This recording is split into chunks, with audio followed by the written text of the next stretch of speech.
after Monday's draw. Atleti 9-4, Liverpool 3-1 on. So this is the first time that you've been on since the draw was made.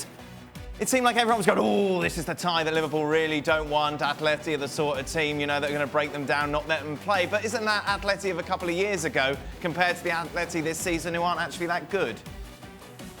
Yeah, I think broadly speaking, that's a fair analysis. I think it's maybe perhaps a little strong in the sense that Atletico Madrid's problem this year has been that they haven't been scoring sufficient amounts of goals. Now, that's a problem that's obviously gone back beyond this year, but they really haven't won those games 1-0 where they once would have won games 1-0. It's tended to be 0-0. Occasionally this year, there's been moments when they've been a goal up and they've drawn 1-1 rather than holding on to it. But you look at their record, and they've actually only been beaten twice in the entire season.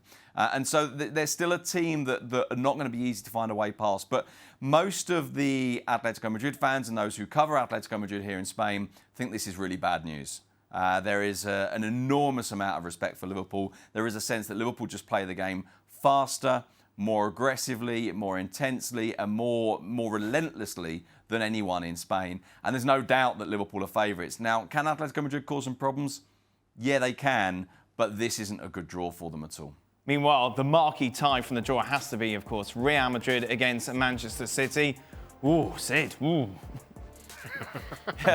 Yeah, and obviously this is a game, you know, you all know this, you all probably don't really need me to say this, but this is a game that I think has a huge, if you like, kind of emotional power for Pep Guardiola. It's the Champions League, which is, of course, the competition that has evaded him since he left Barcelona. And there is now that growing sense that, well, let's see if he can do this with a collection of players that's not that collection, that epoch-defining collection of players at Barcelona.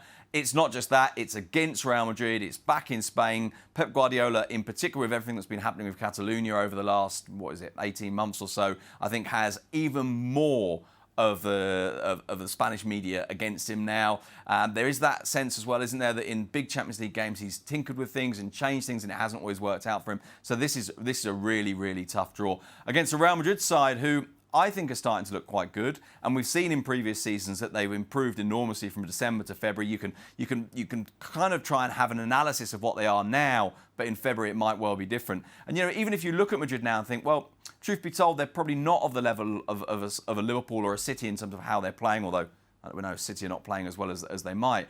But you look at those 3 Champions Leagues they won in a row, I think you'd probably only say that in one of them were they indisputably the best team in Europe. In the other, they found a way through, and sometimes it was baffling, sometimes you couldn't understand it, sometimes you look at them and think, they're not that good, but they have so many good players, and I think they're getting better.